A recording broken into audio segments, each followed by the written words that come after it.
Me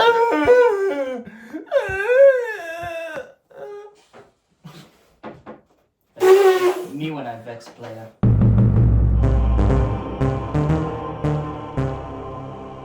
Hello, welcome to Recall To Base, a show where we talk about all things Riftbound. I'm Nathan. I'm Sammy. Hi. So me when I don't add I an always intro. make Nathan laugh. It's tradition in the podcast. Yeah, oh my, yeah, because you don't somehow- do the intro. You never do the intro, for fuck's sake. Fine, I'll do the intro. This week in Recall to Base, we will talk about new Vendetta spoilers Yeah, that were but, leaked. Yeah. Sorry, Riot. sorry. Yeah, a bunch of cards got leaked, and we've seen them already. So I feel like it's and a lot. And of you people guys have probably seen them already. Yeah, 100%. So I feel like it's a good time to talk about all three spoilers. I believe, if I'm not mistaken, we have 6 spoilers today to go through. I can't count. Okay. But you know, we have 6 spoilers today, and we'll just go about them in detail, talk about like how they look, how they feel, and maybe like And the potential implications for either their deck or what they mean for potential meta stuff. Yeah. Quick impressions of the cards you've seen so far. quick impressions. impressions. I think some of them they range from, they are definitely the worst out of their 2 champion units. Yep. And they also range from, they seem pretty solid. Like none of them seem like meta breaking right now.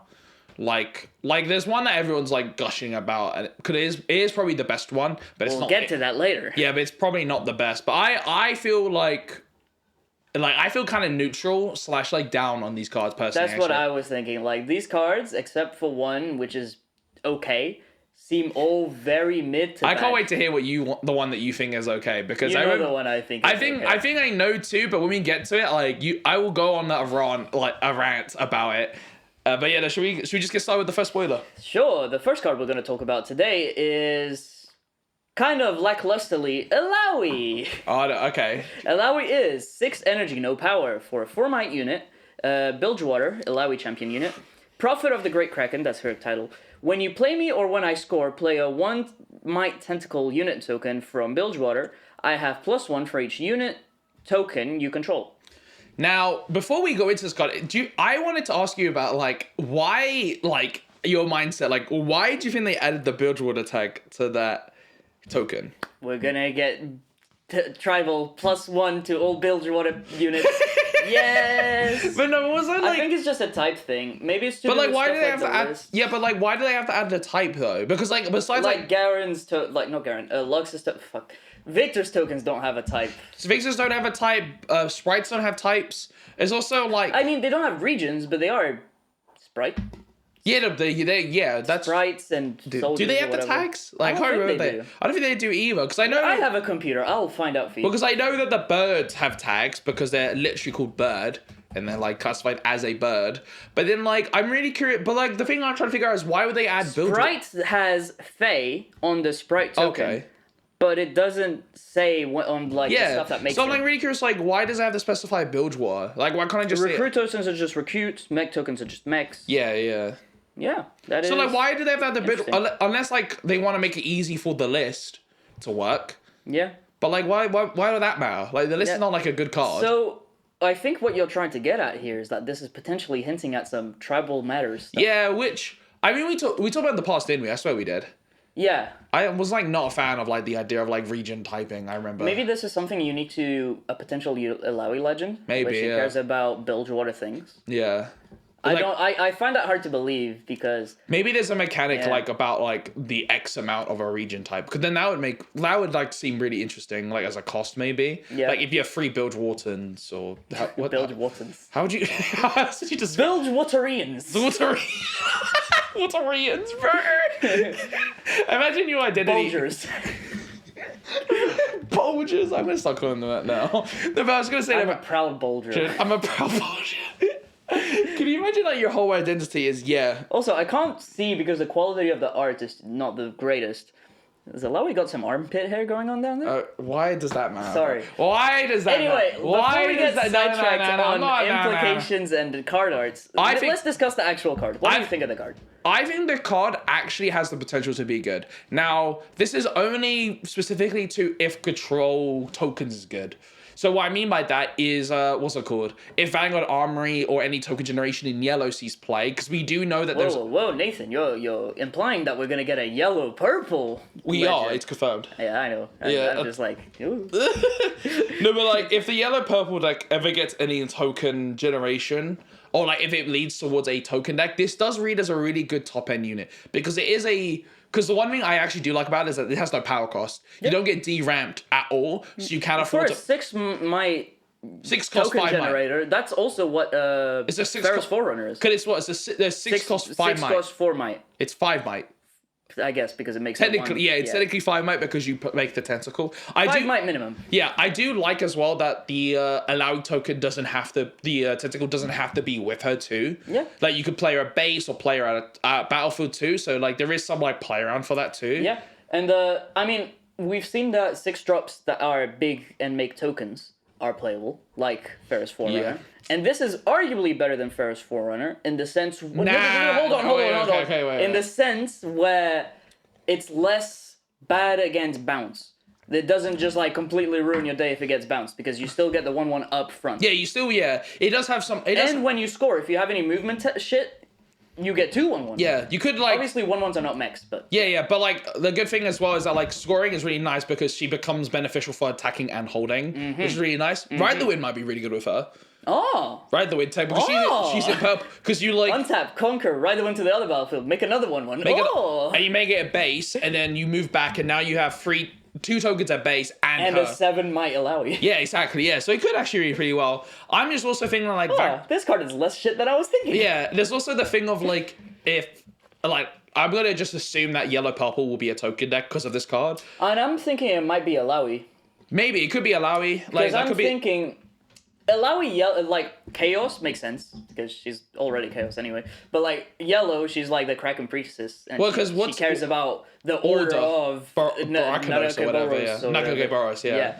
I think that could be cool. That'd be quite cool. As well, on top of that, like, the implications of, like, Vanguard Armory, like, seems really good, too. Because we talk about this with Seraphine. And I remember someone saying, like, the good question is, what's better, this or Seraphine? I prefer this card over Seraphine, even though they serve 2 different purposes. Because Seraphine makes less tokens, but has a power cost, and she needs like an actual board state to do something.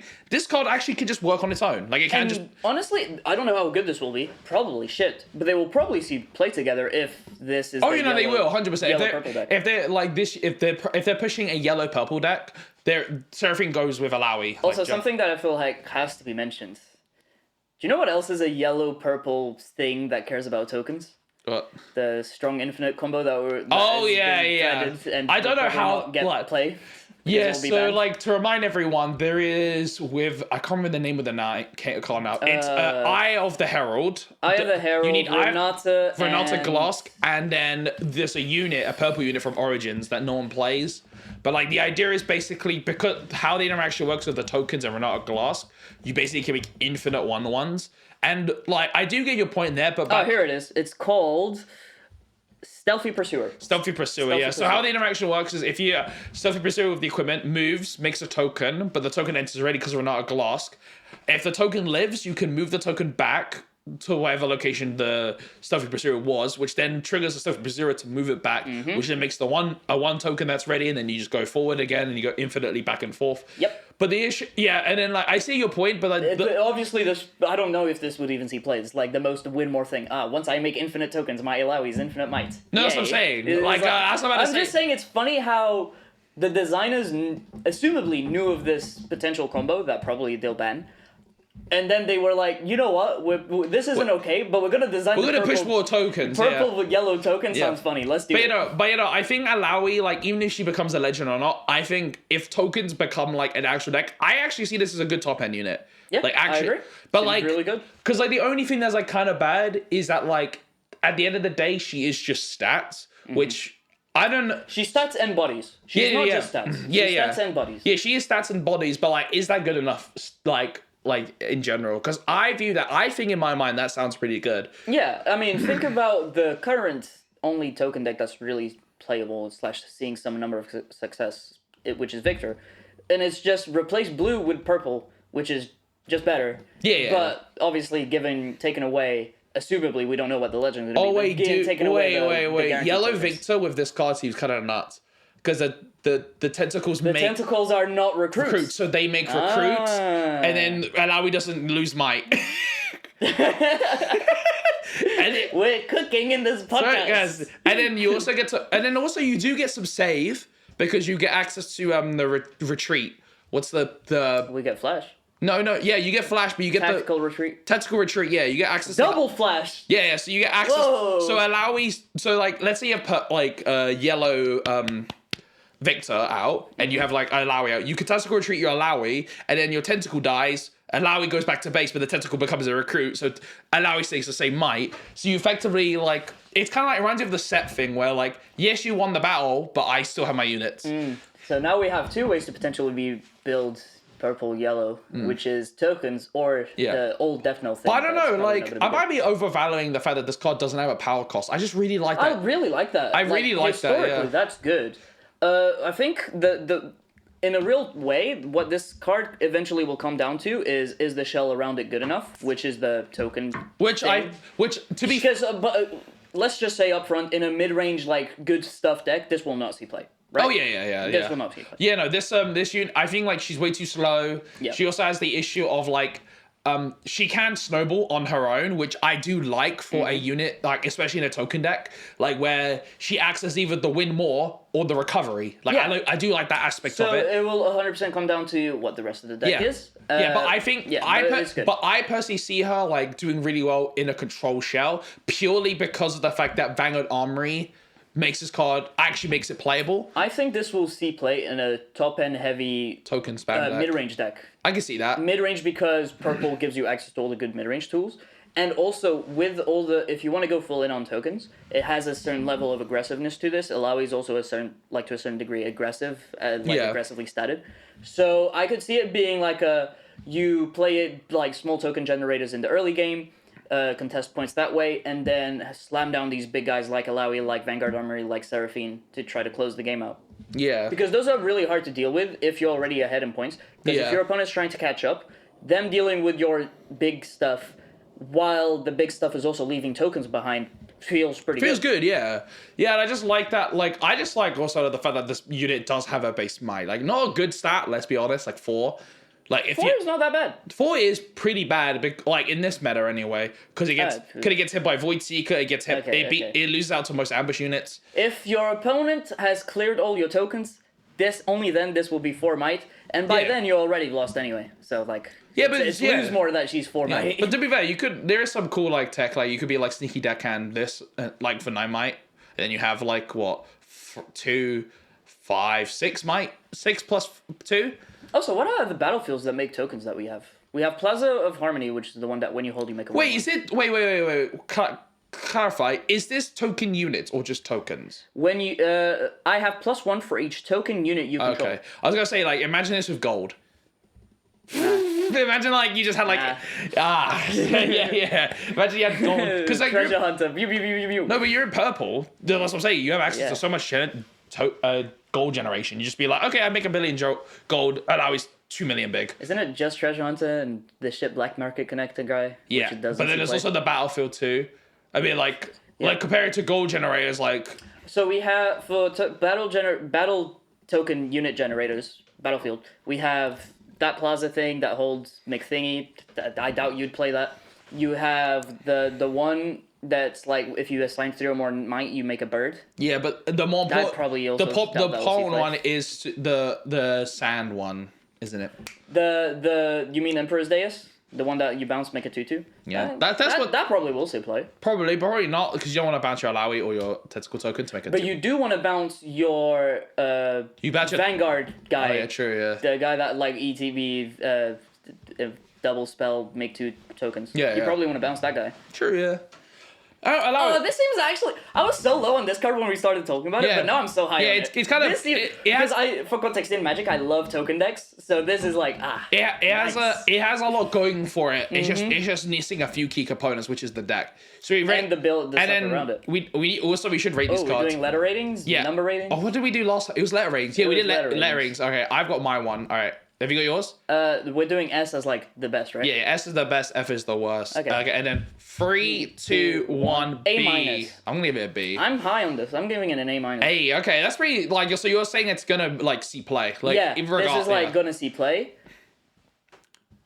For a week, maybe. Okay. The deck will fall off eventually. It's gonna be like Lilia. It will see play for the first few weeks and then fall off. My thing is that, like, purple... This actually is a strong purple unit. It doesn't require any setup, really. Also, it's doing something that purple hasn't done before, which is token generation. Which is, again, proving that purple just gets everything. Yeah, but no, my point is basically... You want to play a color that does everything? Play purple. Yeah, but my point is... my point was... good unit, doesn't require setup to be okay, but if it has setup, it's really good. And it like can snowball, which is really nice. But I think that's a statement I can get behind. Yeah. All right, should we go to the next one? Next one is staying on the purple yellow train. Let's go to the other side of the train, which is yellow. We got Shen, leader of the Kinku Order. Why are these titles so long? This is the second one. This is an isekai title. Anyway, he is 6 energy and 2 yellow power for a 7-mite unit with shield, and says, when I hold, if there's exactly one other unit you control here, you score 1 point. This is dog shit. This will see 0 play. I will admit, like, what's the cost energy again? Like, double power. 6 and 2 power. 6 and 2 power. To be fair, 6 cost 8 might. Defending. Yeah, like, of course it's got to be defending. Like, it has to be defending. Because so you're telling me if you want to play this, you want to control a battlefield, fine, whatever, that's not hard. And you want to play it, what are we thinking, turn 3? Turn 3, yeah, that's good. Play it on turn 3 with the intention to hold. With another unit there, assumably some other unit with some green unit with shield or like some defensive capability. I don't know if you heard, but green, yellow, hold. There's been a few cracks at that deck. Yeah. There's been a few attempts at this. The deck... And they've not seen good Yeah, play. well, like, okay, like, the reason, like, I think this card is a little... I don't think it's strong. Don't get me wrong. I'm defending it a little bit purely because of not the point part. The point part I don't think like will come up. If it does come up, fair enough. But I actually think the thing that will come up is the stat line. I think the stat line. So you're thinking 6 energy and 2 Bombarosclat power For 8 might. For 8 might is worth it. Yeah. On one body. Yes, I think one body that can be killed, star-crossed, whatever the hell. Yeah, but then anything could be. But like your example. Yeah, but like on the other thing, on Ferris Forerunner, it's only 1 power, and then the upside of it dying, which is what most likely is going to happen, is that you get the might back in 2 bodies. Again, This is going to die and nothing happens. Yeah. So me, when I say, like, I don't think it's good, but I'm going to defend it a little bit. Fucking hell. You can defend it. Yeah, because, like... I'm saying your defense doesn't work because card bad. Yeah, no, but I think, like, what's it called? 6 cost 8 might it can be kind of relevant. In the late game, specifically, it can come up because, like, it's really hard to contest. It doesn't lose to Rengar. Like Orange Rengar. There you go. It doesn't lose to Orange Rengar. I mean, it doesn't attack against Yi.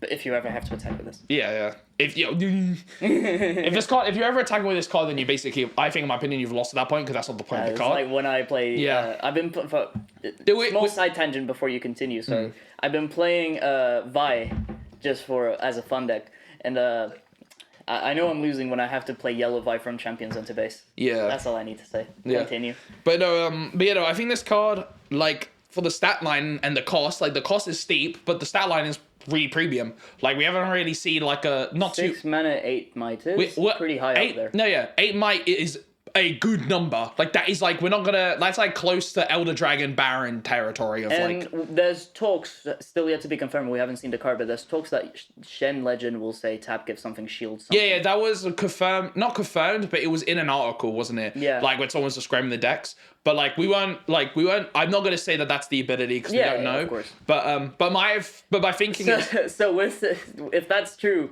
Shen might become the new Master Yi, where it just holds for Bombarosclat Million Might. Because, like, the point bit, like, I think people are too relying on the point bit. Like, the point bit doesn't fucking matter. Like, Green Ari, like Green Ari, the point thing is, like, it's Green Ari at the end of the day. It needs a bit of support. This thing is just big. Like, that's the way I view it. It's big, and the point thing is just a slight flavor text with maybe some upside every now and then. Like, because to be fair to it, like, green and yellow has good hold. Like, good, like, protection. We have back off. We have Hidden Blade. Face Face Breaker, which is really good. Like there is actually some potential. It's just more like the lines of the unit quality isn't that good. Yeah, exactly. Which It's is the why unit like I quality think this not being has very like a tiny bit of potential. Like a tiny bit, like not good. I'm not saying it's good, but it has a tiny bit of potential because it's like quality of stats. So let's look at the deck itself. So green yellow. We know it's green yellow. That's confirmed. That's confirmed. I think this could the text box might actually say something if you pair it with what's that green unit that you're playing in Vex that gives deflect? Ally. If you just put an ally down with a Shen, that doesn't sound that bad. That sounds pretty good, yeah. And what else? There's stuff that can, I don't know, give it tank, like a Yumi. Yumi could be good. What's it called? There's also There's also just the green protection spells with discipline, discipline on guard. Yeah, which, I mean, you don't want to really on guard the Shen when. No, yeah, you don't on guard with Shen, but more accurately, you do the discipline him. He gets to 10 might on defense. Yeah, like that's. And I also like the idea that because of Yellow Vi, this deck might actually have retake potential. Yellow Vi is a really good retake tool. Yeah. Oh my god, can you imagine you have like yellow Shen and you go, okay, in response to you doing something, I'm gonna ambush out Yellow Vi here. Next turn I get 2 points. Yes. We're breaking Yellow Vi, guys. What other ambush units are there in this colors? Not a lot. Valmore actually went kind of nuts with this card.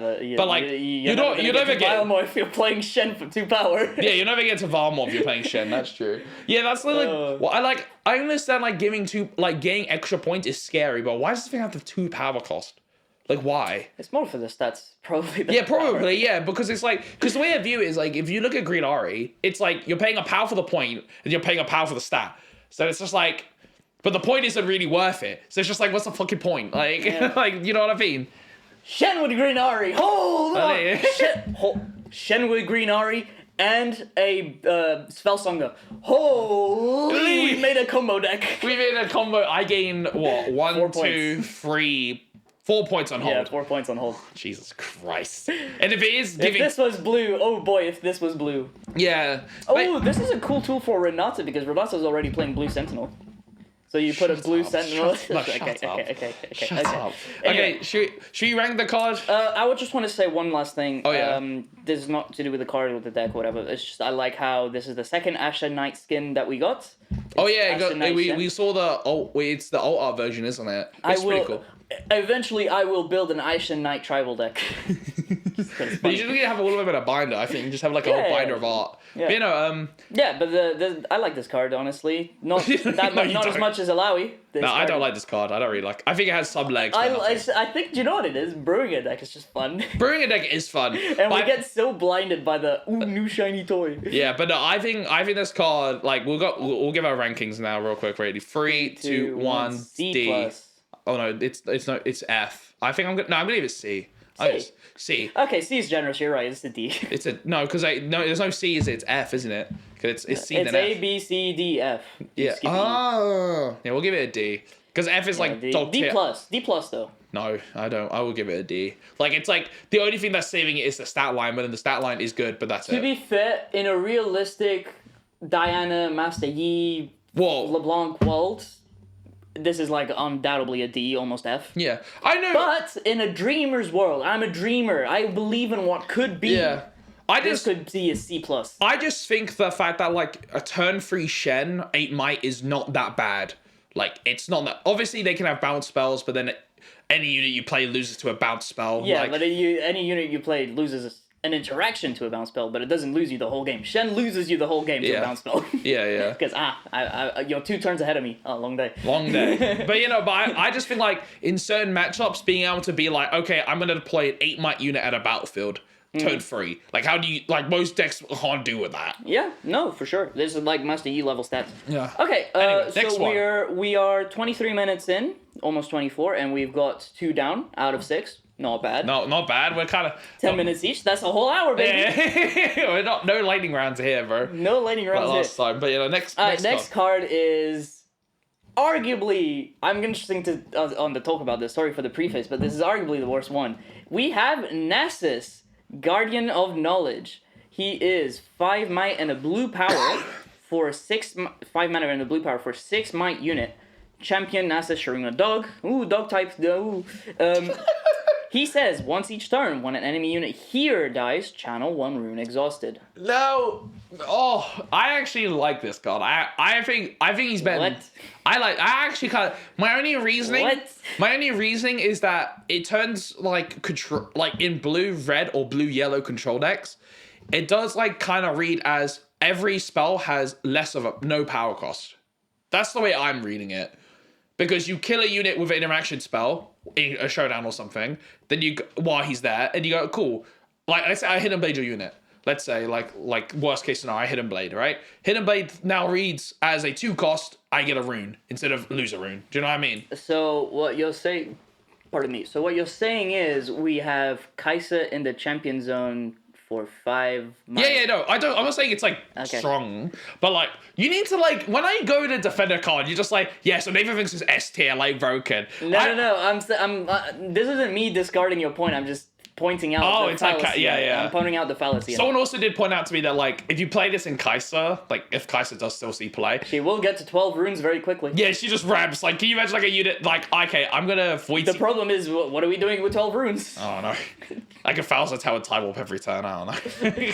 But I mean, this seems interesting if you're in a control deck and you want to Time Warp a bunch. Yeah, there's also a pretty cool thing where like you don't need to kill him with a spell. Like let's say he just swings. You can just swing because he's big. Because one thing I will say is I noticed that all the cards with power costs have an increased stat line. They have pushed that now. Like with these. Good. I think they need to. Oh yeah, 1,000%. Power costs have proven to be too much of a downside. Personally, I would have preferred if they went the other direction. Like the effect. Or like no. As in the units without a power cost were understated. Personally, I would have liked that more. Yeah. Because then you don't just get the benefit of because this isn't really nerfing the non-power cost units that are good. This is just buffing the ones that are bad, which is and I like this more than Shen though. I like this way more than Shen. I don't know. The stat line is good. Stat line is good. And if you ever go like it doesn't come up, but if you're going second, this is turn 2. I think this would. Oh yeah, that's true. That's kind of funny actually. Yes, I'm saying it. Like imagine you drop Nasa's turn 2. It's like I mean, it still dies to a falling star, but if you can make your opponent falling star in turn 3, that's pretty good. That is pretty good. This is making. Do you know what this is making me think? What? Deck wise, put this and Hui in a deck, movement shit in it, so you can ready this, move it around. This is like, we have a blue tribal movement deck. Okay. Blue tribal movement. Like me when I say like, this combo is good when I put a good card in it. Like what? But it's also because like I think as well, like it could be interesting because like blue does have really good control tools. Like right now anyway, we have a clip smoke screen. We also have a Stupefy, which is very good with Nessus. Like these cards just read really well, and it does synergize with another card, but we'll get to it later. Only sad thing is that it's only once per turn, which sure when you're ramping, whatever. It's too good to not do once per turn. Yeah, because imagine you swing into a battlefield with 4 units, you kill all of them, and suddenly you're like 12 runes up. Yeah, that's not good. But I will say that who wants this? Who wants to ramp in blue? I don't know, but like because we know that the Aurora potential Aurora deck is not going to be Nasus because orange blue has been confirmed to be Jace. Well, it hasn't been, but I mean, he's got a blue unit and an orange unit is confirmed to be Jace. Okay. We don't know if he's getting a legend this set, but yeah. And in that sense, you're not going to have access to Nasus in the champion zone, and you would never want to play him in an Aurora deck because spinning into Nasus is bad. So I don't know. But my thing with it is I view this card to be more like I'm saving runes than ramping runes. Interesting. That's an interesting way of looking at it. That's the way I view it because like for someone who used to play Lux back in the day is like the idea of like okay I no longer deramp like because like I don't think it's as strong but like I'm comparing it to like the Kai'Sa legend ability. And the idea of like that deck was strong because it was able to save runes on its strong interaction. Yeah. Nasus, yes, it's a fine might unit with a power cost, but if you have spells on top of that to protect it or spells to interact with the board state, he now starts saving your runes so that you get to your late game plays. And here's the thing though, the cool double power or power cost removal spells, they don't really synergize with Nasus that much because you can't. Because Nasus says specifically when a unit here dies, which means that you can't singularity ramp off. You can't, I mean you can, but like you don't want to like hidden blade ramp off. Because if you're gonna hidden blade, No, but like, After you but move that's the thing. Nasus, No, but that's like the you're already killing a unit most likely. No, So. but that's what I'm saying. No, is then like that's what I'm saying is that, like in yellow and blue, like I'm just looking at the yellow blue control like what's it called? Control cards with power cost. Like what's it called? Smoke screen, hidden blade. There's also all the hidden cards, like the stun spell and stuff like that. It's just the idea of like cards that have a power cost that can be played more with Nasus around. I think honestly Nasus might be blue. I can see that's what I was going to ask. What colors do you think he is? I think he could potentially be blue purple or blue yellow. I personally think he will lean towards blue yellow. Same. But like because of just like only because of the principle of I think like he is order and like mind. Yeah. That I think fits Nasus really well. So like if we do pair him to that, like he does seem like a pretty cool like fit in of a control deck. Now I will admit control is not very good. Like we are not seeing a control deck that's like doing like exceptionally well, especially in these colors. Not in these colors. Yeah, exactly. Like it doesn't really like a LeBlanc is technically like I would say it's a control deck. But she's a ramp deck. She's a ramp. Like a scale ups into the late game. She's a scaly control late gamey deck, which I think like blue yellow is good at, and like a unit that just says I can do that more effectively is nice. Yeah, I will never deny that. But it just saves runes. I don't think with this stat line, in all like proper competitive talk, with this stat line with the power cost and with the like way you play him and you have to like wait a turn, it won't see competitive play. In the sense where he's too slow for a control deck. I think because like what's it called? Because like the basic thing is that like the issue with him is that like if you're playing him in a control deck, you have to either play him turn 2 or turn 3, or play him on a turn where you could drop him and have a spell. Yeah. So like for example, if you have a battle, you can drop him somewhere where that's important, and then have a spell in that battlefield. The unit dying here nerfs the card so bad. Yeah, obviously. Yeah. Like if you could like play Nasus and then play the Jin thing, shoot something at base, ramp a card. That would be really, really strong. That would be really cool. That would be cool. But unfortunately, that's not the universe we live in. Yeah, no. I mean, it'd be cool, like, there is some lines where, like, let's say you have a battlefield, you go, okay, play Nasus, hold up 2, pass. Then you go, like, and then you hide a card too. So you can, like, hide the hidden card protects Nasus or something, kills the unit, gets the mana back from the hidden effect, and then you have 2 mana still to do something. Like, because that's one thing that's important is that, like, in a world where Eclipse is seeing a lot of play, like, Smokescreen is more mana efficient, but costs of power. This does make Smokescreen better. Like, better. Not better, but more like, it can be see more play, which is interesting to me, because I think in this stage of the game, it's important to have specific amounts of mana. Efficient interaction. Yeah, you need to have, not efficient, but I feel like, I don't know if you can agree with me or not, but I feel like in this meta specifically, it does come down to how much mana specifically can you hold up. Yeah. Like, holding up 2 mana versus holding up 3 mana is way Right, yeah, exactly, yeah. So I think like, especially like with Nasus, is like, you could do a cool thing where, like, let's say if you're going second, like in the worst case scenario, turn 1, you do your thing. Turn 2, you do something. Turn 3, you could go Nasus, hold up 2 energy for for a spell. Do you know what I mean? Like that sounds pretty good to me. But I don't think this card is way too slow. This card's way too slow, right? Way too slow. But I want to talk about something in the brewer side and the fun jank side. Purple blue Nasus Charm or green blue. That's Nasus why I was literally thinking about this in like a blue purple charm deck. That sounds really funny because it's like it pays for the charm. It pays for the charm, but more accurately, like one thing we were talking about is like because we were like Evelyn. We were brewing this with Draven. Yeah. Remember? Unfortunately, can't go in Draven, but yeah. But what we were thinking is instead of drawing a card, this now says ramp, which is a lot worse. But I would. Because there's so much card draw in this Chungus game, I'd rather ramp, because ramping gets you into card draw. Yeah, because can you imagine the funny line where you bone skewer something in, and then you kill the thing, and then, oh look, I get a mana back, so bone skewer is just 2 energy. Dude, I like the idea of this jank deck, because you got purple to do treasure generation with the guy, so you're not paying powers like that, so you're actively just ramping into like Mind Splitters, exactly, that kind of thing. I think this deck could be really fun. Will it be good? Oh, hell no. Can you stop whacking the table, bro? Sorry, I am genuinely making so much noise. Yeah. Sorry, viewers. My god. Like, I'm the sorry. deck won't be good, but it will be funny. Yeah. I think this unit like has some like. It's like it's not good. It's better than Shem, but it's not as good as Alawi from what we've covered. But let's rank it now quickly. Right, 3, 2, 1, C+. Yeah, there you go. See that? We're not just an echo chamber, but we did it that time. Yeah, but those, could see potential, but probably not. Yeah. Okay, next card we're going to talk about, and we're keeping the pace of like about 10 minutes for each card, is Zed. Zed without a sound. That's a cool name. I like that name. Yeah. Is that something he says in game? I don't know, but like it I don't play Zed. It just sounds cool, bro. Like Zed is just like what Zed is like.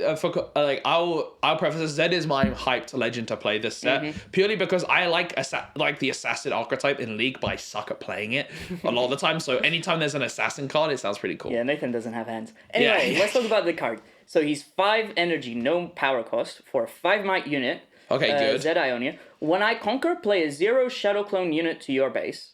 0 might Shadow Clone unit to your base. It has, when I attack, you may banish a unit from your trash. If you do, give me Assault 4. Yeah, that's what Shadow Clone That's what the Shadow... good. Now, and then there's a second bit, right? And then, as an action, you can pay 1 and a purple power to move me and a Shadow Clone you control to each other's location. So you can tie Swap, turn. yeah, you could tie to each other, which is it reaction or action speed? Action. Okay, that's pretty interesting to make it action speed. It would be way too broken if it was an action. I don't think so. But no, okay, first of all, 5 cost, 5 might. Good-ish stat line. Goodish. Good-ish. It's like you can play it on turn 2 if you're on the play, and if you if you're going second, on the draw, and then if you're on the play, you kind of don't have a good time to play this. Yeah. The thing that makes it awkward is that it's not 4 might, and it's sadly, like, I'm a bit ashamed that it's only on Conquer. Mm-hmm. Like, and because, like, if it was on play, this card would be pretty nuts. Like, let's be real. No, because if it was on play, it would be too strong. No, that's what I'm saying, yeah. Because you can play it on, then have an Assault 4, so you can swing. No, so you get 2, you get 5 might and a 4 might unit on 1 unit. Yeah, that would be too strong. Yeah. But on Conquer, I like, because it obviously sets up the switch positions. Wait, there's a cool... It's, like, annoying to... No, if you are going second, there is a cool line... if going first, there is a cool line. If you have 6 energy up, you play Zed, and then... Like, what's it? Oh, no, because, like, let's say you have Zed and ready to... Oh, no, I'm being stupid. Don't listen to me. Okay. I was going to say that the On Conquer thing sets up his switcheroo... Not switcheroo. Titanna line, which is pretty interesting. Yeah. And then, yeah, I like that because it puts your opponent in a position where they either have to try to retake into the Zed, not kill the Zed, or not retake into the Zed, go into the other battlefield, and then they have to deal with an Assault 4 thing. Now we do know that Zed is going to be red purple, and we're also going to that is confirmed. I'm going to go over the assumption that the Shadow clones are going to be a permanent thing in his deck. I assume so as well. Yeah. Which is kind of interesting. It's kind of interesting that you have to banish a unit in your trash to get the Assault 4.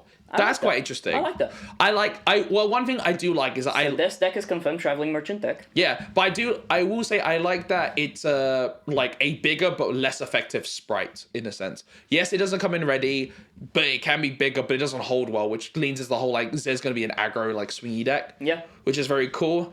I also think it's kind of interesting that they're going to get more... Hopefully, I think this will be really fun. Imagine Zed as like a discardy like aggro deck. Because like Jinx? Not like Jinx, but like... that's what a discardy aggro deck is. No, because I know in the sense that you want to mass discard your hand, but you want to efficiently... So a looting deck. Yeah, a looter type of deck. Because like I like the idea of like, I Traveling Merchant, I discard the other Traveling Merchant, or I use this card in this... I don't play on turn. So then now when I do my Zed thing, I can now banish that unit, and now it turns my bad card into a good card. That's interesting. Do you know what I mean? Pretty interesting too. And if it is like that, we could potentially have our first good Heedless Resurrection deck. That's also true. That'd be quite cool, actually. So I kind of am excited for Zed to take another crack at the purple Graveyard Matters stuff, which would be interesting. But more realistically, he's going to be just a tempo deck. He's going to be I conquer effectively while keeping my units safe with Shadow Clones or whatever, with Zed Legend or whatever. Wait, on its own, this card is a, like, ridiculously strong protective piece, right? Am I reading? Tell me your thought process. So when you conquer with Zed, you make a Shadow Clone at base. Now, as if your opponent has to overcommit to kill the Zed, but then all you do is just move it back. I literally said that. Yeah. Thanks for reiterating. Yeah. I gotta take this here, guys. But no. I mean, it's kind of... I don't think it's going to be that strong because 5 might is not crazy to get over. 5 might is not crazy, but like the idea... You can be really annoying putting Overzealous fan in there. Whoa. Yeah. But like, I'm just imagining the idea of like it's a defensive Lucian. Like, no, wait, in the sense of like... Lucian, yeah, because like the idea is that you can't reaction speed save it, which is like fair. But if your opponent has to like swing, overcommit, and then you go, okay, Zed ability. Which is good because, assumably, you care about assault and you care about just attacking because your deck is naturally defensive. I mean, we're reading into it just because of this one champion card. But let's assume the deck is, like, defensive in the sense where it can, like, bring stuff back to base very easily. Then you're making your stuff better at conquering, which means that you never have to defend, which is the problem with, like, other decks of this red nature, where they're good at attacking, like Vi, but they're not good at defending. And it's why Pyke is good, because Pyke is good at attacking, and it doesn't have to defend. And it's interesting in that sense. It's interesting to think about, like, comparing it to the other red-purple decks, like Pyke and Jinx, for example. It's, like, interesting to think about. Yeah, I don't think, like... Because I was going to say, like, do you think this is just going to be leaning towards, like, the tempo line, like, being an aggressive, Most likely. If it's going to be seeing any amount of play, it will be. Yeah. But it would be cool if it was the graveyard stuff, like you hinted at. Obviously, if the Shadow Clone is going to be the permanent mechanic of the deck, you have to put some tool in place, either in the champion or in the legend zone, to fuel this. You can't just be like, you have to play looting cards, otherwise your deck is bad.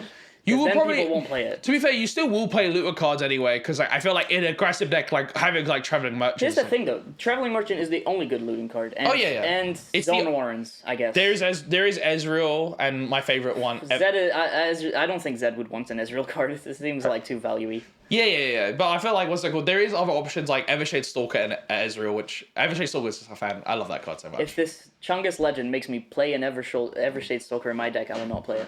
No. And that is the thought process behind every player. Because here's what I think thought process, right? If you're going second, turn 1 Evershade Stalker, and then you discard a unit to draw a card. Then you go turn 2 Zed, and you have a unit there ready now to go, and then you have a 3-might Evershade Stalker to swing with. Yeah, I guess. Sure, it's a good do line. Sure, I mean, here's the thing, unless... live in this world with me. Yeah. So Red Zed gets revealed. He's like... 10 mana, 13 power. This is completely unplayable. Like, no one will ever touch this thing with a stick. Yeah. So, Purple Zed is the one you're forced to play. Yeah. First, aggro, go second deck. I could see that. I can actually see that. Which I was going to bring up is that, like, the fact that, like, the previous one, Nasus, kind of pushed the go second idea a little bit, too. Holy shit, is Vendetta pushing go second? Woo!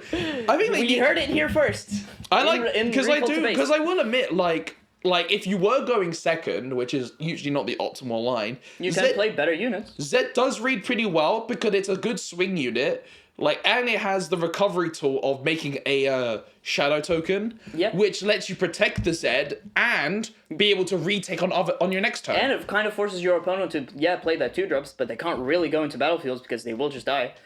Yeah. And also, it lets you go one of the strongest turn 1 plays in the game if you're going second, which is stack deck into Noxious Hopeful. Yeah, that's really good too, yeah. Because you can, like... And then, like, another thing as well, you don't have to preemptively loot as well. You don't have to loot before Zed comes out. You can, like, for example, conquer with Zed, get the Shadow, and then next turn loot. And if you're looting anyway, play a Fizz or 2. That card is not bad. Yeah, that's pretty cool. Okay, all things considered, Zed seems pretty good. Zed seems pretty good. He's probably the worst one of the two, because it reminds you of, like, the red-purple Pyke situation. And it's like I said, the red Zed has to be very dogshit to not be played in the champion zone, purely just for stat line. Purely just for 5 my energy. Personally, I'm going to see... I'm going to assume, or like my guess, that Zed's going to be like the cheaper version, because you've seen like in the past where like there are most of the legends have a cheap version and an expensive variant. Oh, you're thinking red one is the cheaper version? I'm assuming the red one's going to be the more aggressive version of that deck, and then like the purple one's more tricky, and I think the purple one will cut, like, if the red, whatever the red one is, it is what it is. But I can see a cool line where imagine you play both, and you win the round 1, and then your deck is built in a way where it is good go second, and you switch to the purple Zed, and you just go, okay, my turn 2 is nuts. Good luck. Because I like that a lot, actually. Yeah, can you imagine that? You just get, like, turbo, like, okay, I built my deck in this, it's efficient, whatever, right? It's good turn 1, because of red Zed or whatever. Oh, I'm going first, sorry. And then I go, if I win round 1, okay, I'm going second, purple Zed. Yeah, and I have an efficient turn 1 and turn 2 play. Like, we're having fun out here. Okay, let's just rank this. Yeah, I'm gonna rank this. I like this card a lot, though. I like this card a lot. But I'm gonna rank it 3, 2, 1, B. Yes! B. We're on the same page. B for play it to base. Play to base. No, you don't want to play him to a battlefield unless you have. B is pretty good. It will like I will say, like, any card that has a mini engine in itself is really good. Like, Lucian was very good. I don't know what another... Set was also very good. Like, a card that, like, fuels itself.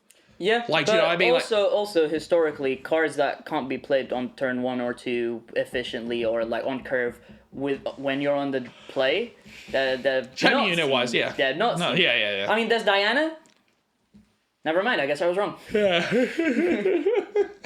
But, yeah. Anyway, let's move on to the next thing. We're running out of time. Yeah. We got Mel Newly Awakened, the one I'm most excited for. Yeah, the one that everyone's talking about. But let's just go through the card real quick. She is 4 and a blue power for a 4 might unit. This is fucked up. She says, when you play me, draw a card. Yes. Absolute cinema. Yeah. Then she has the new Empower mechanic, Empower for 3 energy. And she says, empowered, your spells and abilities can't be countered. If a spell or ability you control would give a minus might to a unit, it has to choose, it gives an additional -1 might. Yes. See, okay, so one thing let's just get out of the way, 4 cost, 4 might, have the power, makes it not, like, efficient. Yeah. Like, 4 cost, 4 might is I think they really, they figured out that 4 cost, 4 might is a very good stat line. Yeah. Very good cost, very good stat line. So I let's put a power cost. Yeah, let's put on a power it. cost to not break this card, which is good. However, then went the other way where they're like, oh, but if this has a power cost, no one will play it. Let's make it draw a card and play it. Yeah. Which is, It replacing itself is good. Like, if it's not replacing itself, it's +1ing, because if you're going to have this in the champion zone... Yeah, if you're +1. if you're champion zoning it, I'm also just thinking about, like, if it's in the deck as well. Like, it is a neutral card, which is good, actually, because I think at the moment, besides very specific decks, a lot of decks don't have a lot of draw right now. Purely because, like, why would I want to play a card that draws the card when I could just play the card I want to play? Do you know what I mean? And I think like this card does really, really well. Now, the empowered bit, this is where I get a little bit iffy on it personally. I agree. So here's the thing. No, okay, I want to, because now I can tell my story, because I remember when this card got fucking announced, and I'm going to hold a grudge on you with this, you and everyone else in our group were like, oh my god, this card is so broken, this card ability is so broken, it's so easy to activate. No, yes you did. Yes, you did. I said Mel looks awesome. No, but in the call, all of us were talking about it together. You and everyone else are barking about how this ability is insanely broken, and I don't think. I will reiterate. I said that this card is really strong and broken, not because of the Chungus Empower. I said it's because it draws a card and replaces itself on play. That's why I said it's broken. No, because you were like, "Oh, empowering is so free. It's so easy." Okay. Finish your point. No. Finish your point. Whatever. No, yeah, you're wrong. I'm right. I'm not gonna let myself get rage baited. Learn from me, guys. Don't let yourself get rage baited. No, but I think what's that called? But no, I think that personally, besides that bit, I think this card can be slow and very meta dependent, for sure. or like not matchup dependent. Sorry, is the idea of like countering abilities, not making all your shit uncounterable, spell and ability wise, is very, very good. Like, let's not deny that bit. Like, if you're in a green matchup and you just play Mel, boom, you just don't lose. You don't lose anymore. I mean, you don't lose to counter spells. But that's how you lose to fucking discipline, because that card is broken. Okay, so but my point is that counterspell stuffing, like not so fasting an ability and or like getting defied or not. And wind walled is very strong. Which means that this Nathan, stop! This is making a lot of noise. You're editing that out, by the way. I don't want to rape our users is. Yeah, I will. Anyway. Yeah. I think I got us demonetized. Anyway, bleep that out as well. Yeah. Mel will see play in a very strong deck right now with a very bad matchup in Olive Green, which is Lux combo. Lux combo, the most thing they're scared of is playing against green counterspells because they throw them off tempo. A good Lux combo player will be able to solitaire you by turn 5. Yeah. That is like, unless they see a bad hand, turn 5 is when they win or establish the combo, unless they get interrupted. The only real way to interrupt a Lux deck is defy.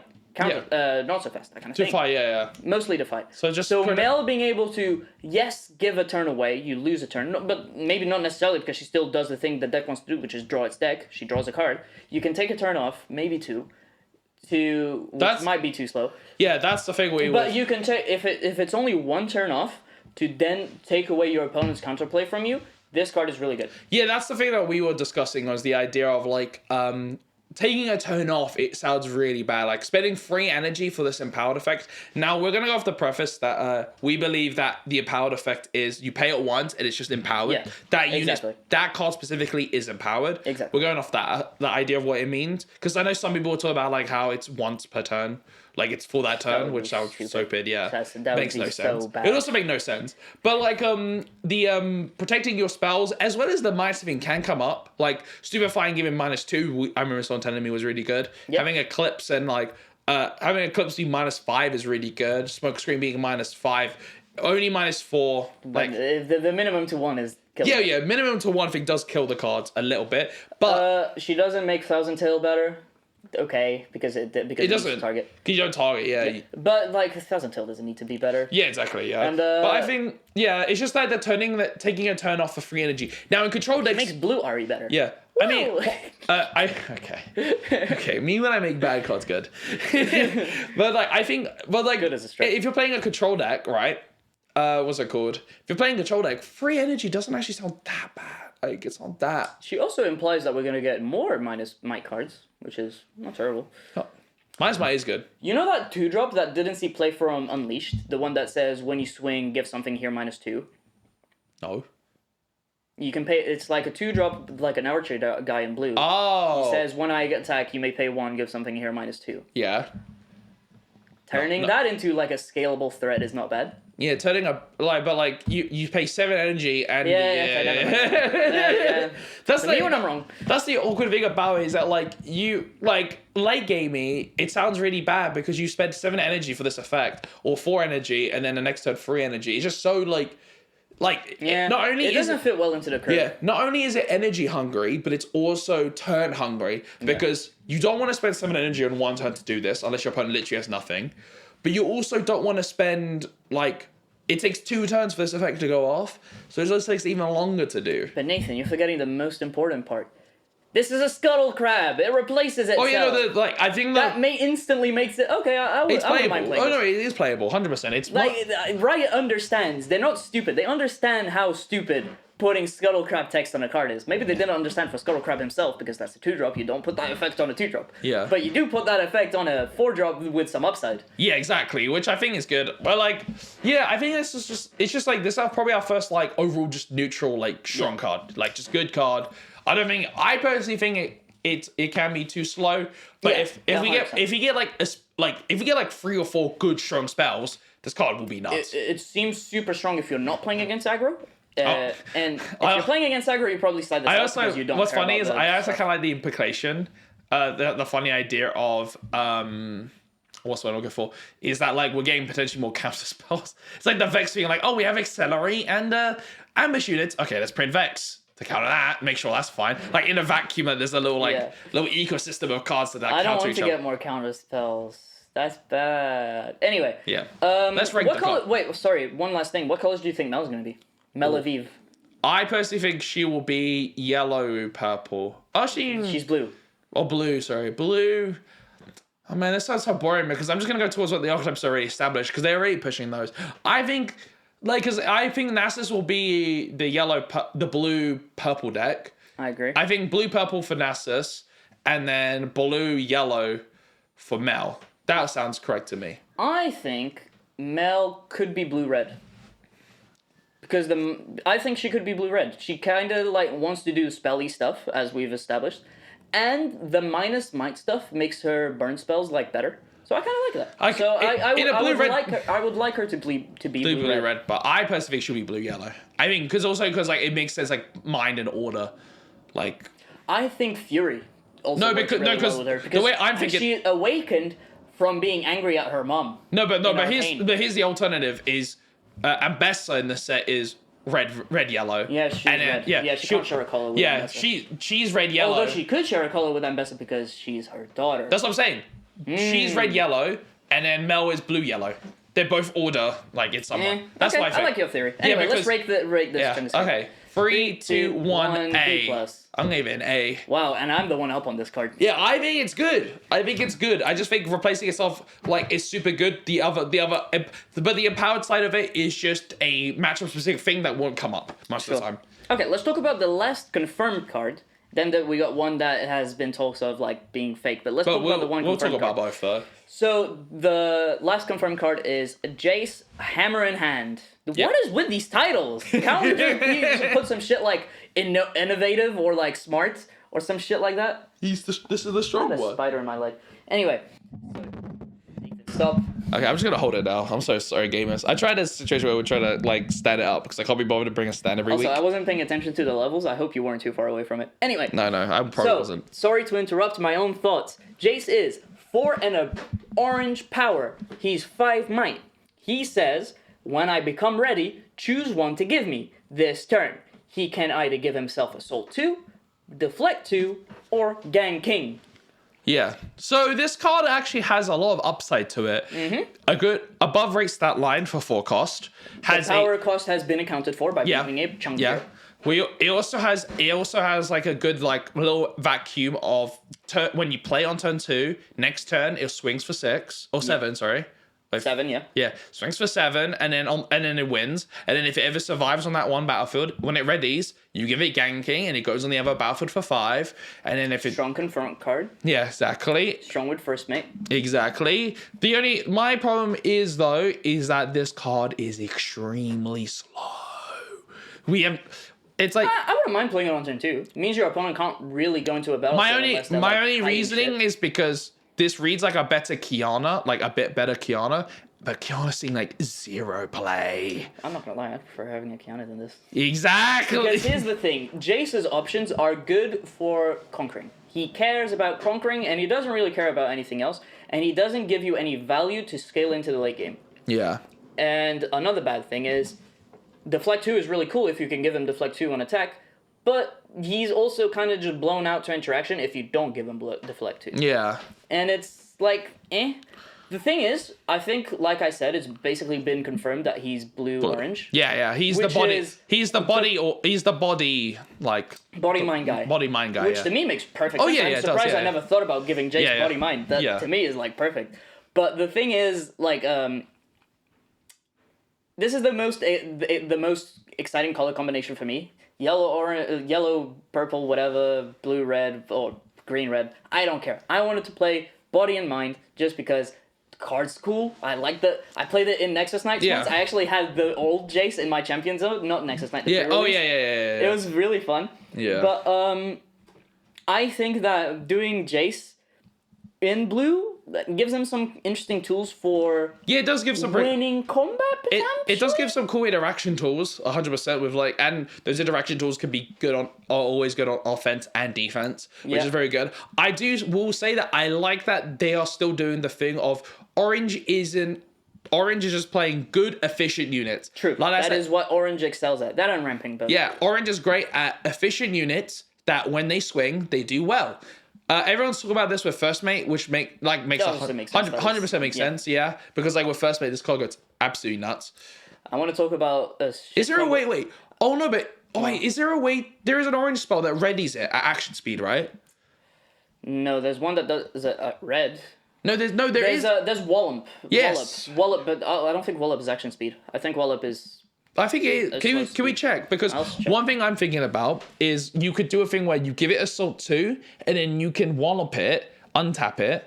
Just type in ready, like how many ready spells are in orange. Oh, it is an action. Yeah, you're right. It is an action. So what you could do is you can like action speed give him again Assault 4. Mm-hmm. And you can also play around with buffs. This could be a good set card with buffs. Mm-hmm. It also could be interesting because you could do a thing where you preemptively give it Deflect 2 based on that hand because let's say you sabotage them. You could do a thing where like I swing in, I'll hold priority, I'm gonna Wallop my guy, and then like you untap it and now you give it Deflect 2. So now you have a 7 might unit with Deflect 2. Oh, I like that. Yeah.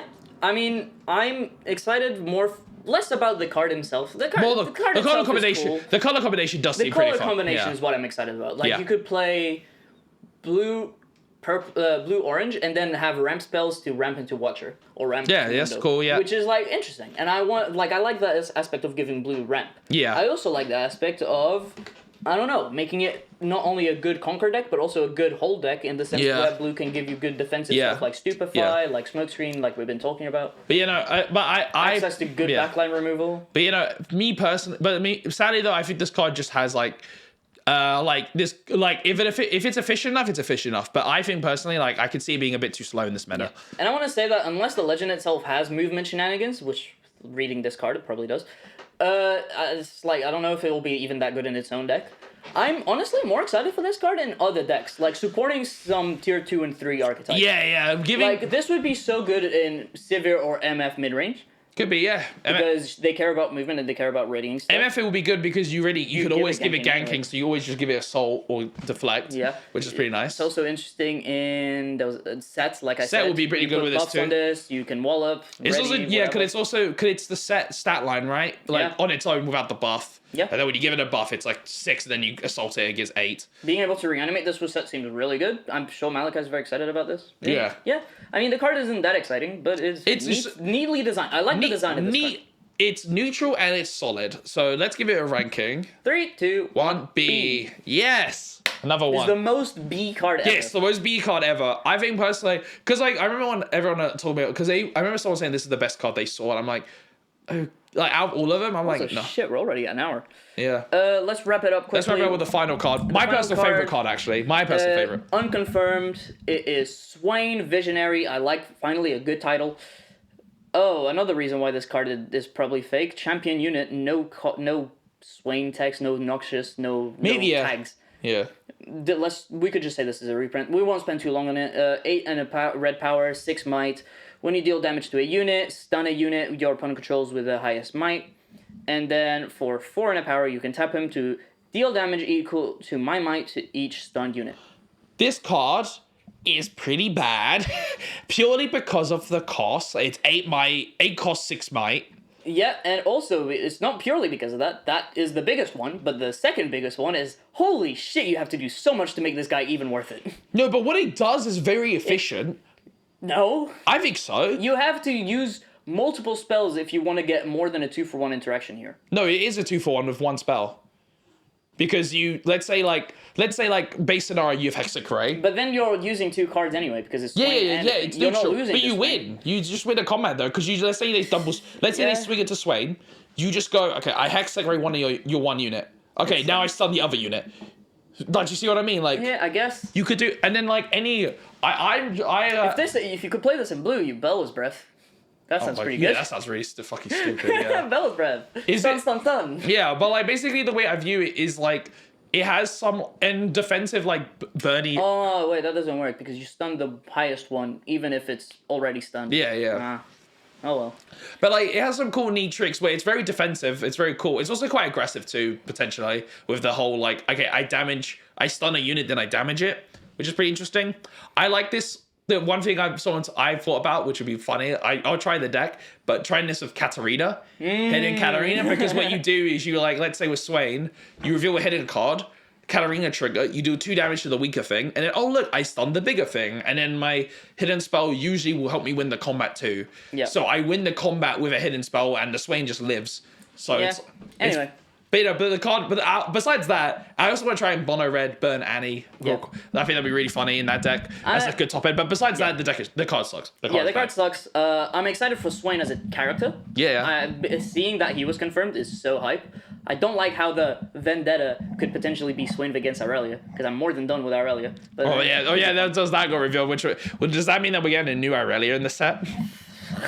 Anyway, let's just quickly rank this maybe fake card. Yeah. 3, 2, 1, D. D. It's not C. What the fuck are you on about? Yeah, D because like D for like getting dick down. Yeah. Sorry. The card has some potential, but it requires too much setup, and the rune, and the thing about it is that the burn spells all usually have a power cost to them. Yeah. So like power hunger the card. Yeah. I mean, to be fair, like I would say that's pretty funny. That's actually really interesting. Is that if you play this in Kai'Sa, it could work, because in Kai'Sa you'll burn, like the thing with right now is that her spells don't kill efficiently at the moment, right?